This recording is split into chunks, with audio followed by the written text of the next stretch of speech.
Today we're going to be reacting to some film hot takes, and this is going to be a Reddit edition mostly because Twitter has the worst search engine of all time. Also, I'm just a dumb college kid who hasn't posted in 50 days. If you think I'm wrong, then hey, I'm probably wrong. Bullet Train is garbage. I've said it before, but Bullet Train is probably my most rewatched movie of 2022. Yes, in a year that gave us everything everywhere all at once, Top Gun Maverick and the Batman, I watched a movie about an unlucky dude on the train the most. I really like this movie, enough so that I even made a video about it, but would I say it's a real thought-provoking, groundbreaking piece?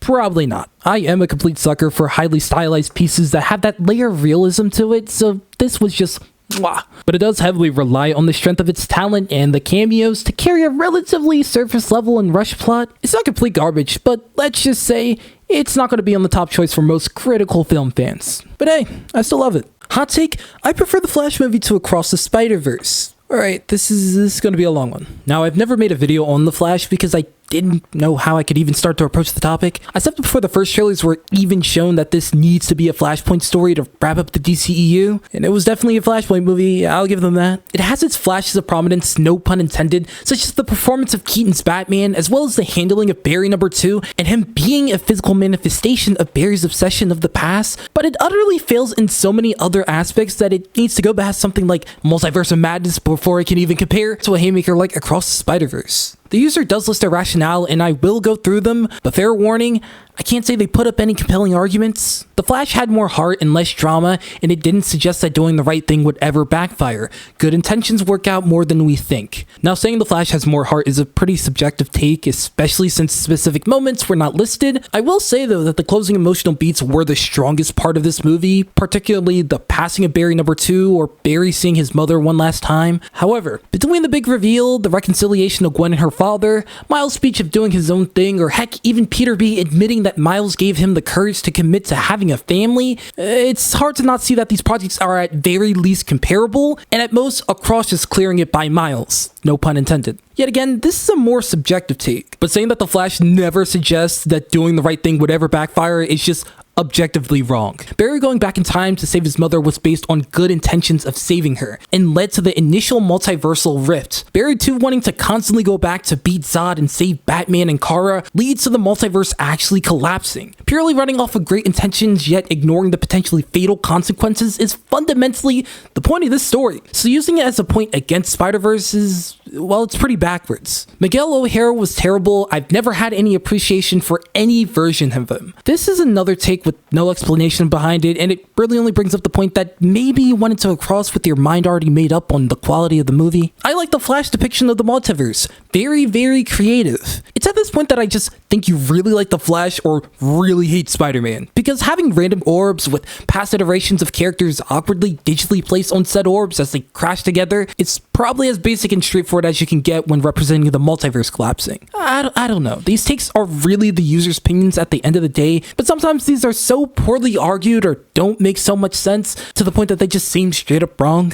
I have yet to see any convincing proof that Ryan Reynolds is alive and not a CG prop for films designed around algorithms. There needs to be a legitimate study done on the generational run that Ryan Reynolds has been doing since post-Deadpool, I'd say. Don't get me wrong, he's been doing pretty good beforehand, but post 2016, Hollywood just decided that he will be the poster boy of edgy comedy, but like the kind of edginess that's still brand friendly. Hiring Reynolds is like having a senior ditch day, but it was like approved by the school board beforehand. Bro's just not a real person. And hey, that's actually fine by me. Hot take, Jordan Peele isn't an effective horror director. While having substantial horror elements, I do mostly regard Peele as more of a thriller guy. Peele is a modern favorite of mine, but yeah, I don't think I've ever been outright shrieked by fear watching one of his projects. He really does prioritize using that constant tension and that looming feeling of suspension that is associated with horror to sort of imbue passion or care into the project's overarching narrative instead of focusing on a jump scare. Developing very compelling think pieces that are just masked behind the scary movie label. Let's also not forget that signature comedic flair his films have that calls back to his roots. His films definitely do invoke traditional fear, don't get me wrong, but the audience is supposed to be scared not so much as from the movie, but from the fact that the unsettling elements of this movie actually mimic real life. You don't need more than one viewing to give a film 5 stars or place it in your favorite movies list. I think this type of thinking is pretty limiting because you can always get something new out of watching a project again. Now maybe not like 50 times, but the second or third watch could be pretty insightful. If you remember top to bottom what happened enough to make a definitive statement, then maybe the project wasn't as eventful as you may have thought. Like one of my most popular videos on this channel involves me breaking down the film Nope, and that literally took me 3 watches just to catch the little bits of details the movie gave, and I'm sure I've still missed a ton of them. Then there are other circumstances where your mindset directly contributes to how you see a movie. For example, a friend of mine both saw the Barbie movie, she was stoked about it, and I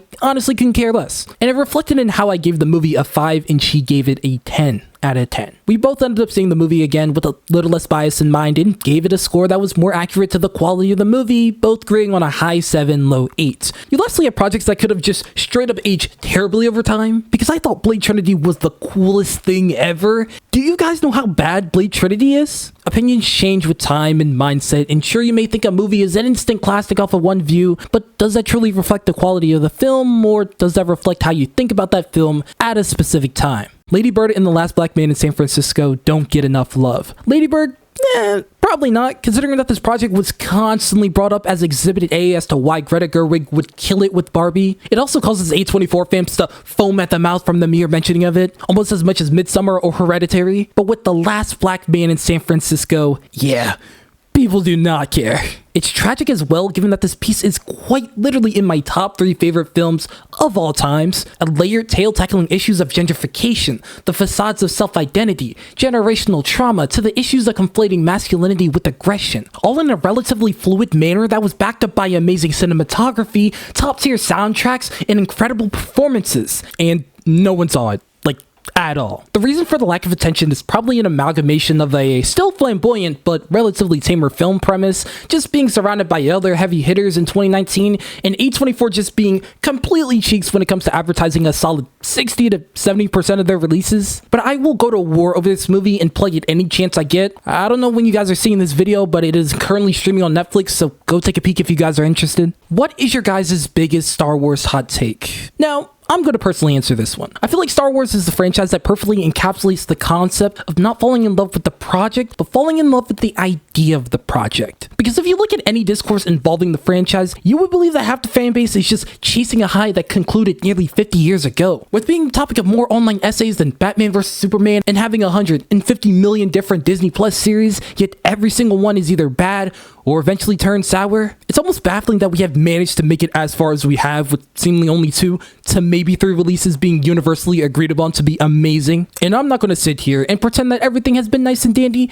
because of course, it's been bad. Rise of Skywalker and the Book of Boba Fett had me hitting the Homelander 1,000-yard stare midway through watching them. Star Wars being contentious is nothing new, as that is sort of our brand as a fan base. But the real hot take comes from the fact that I don't think this company is reaching the heights they have reached without being as contentious. And that just wraps around back to the concept of falling in love with the idea of Star Wars. Because everyone can see the potential in these stories and have no doubt in the magic they can create. But this just leads to greater distress when they do miss people's expectations. Discourse between dedicated folk arise, and now you have a company that's pretty much feeding itself as far as popularity. I mean, that genuine hate of the prequels pretty much carried the company through its second drought. You will always have those who love every release, and you will also have those who gave up on the franchise because of their lackluster performances. But this franchise will continue to chug on off the backs of those fans who just love to talk about how much they hate their favorite series. Lightyear was better than Turning Red. You know, I've never really got the Turning Red pushback. I'm not saying that the poster of this take believes it's a bad movie, but I just never expected this, of all movies, would get people riled up, because honestly,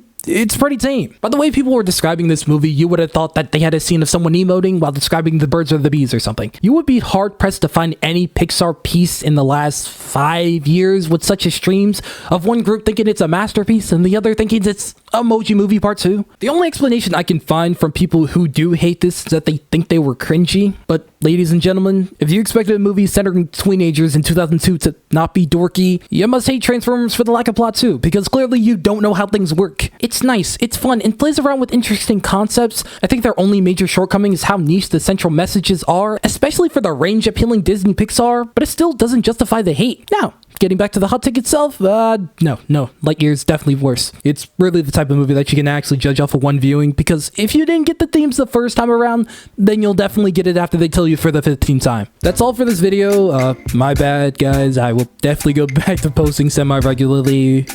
Well, maybe. I don't know. Hopefully.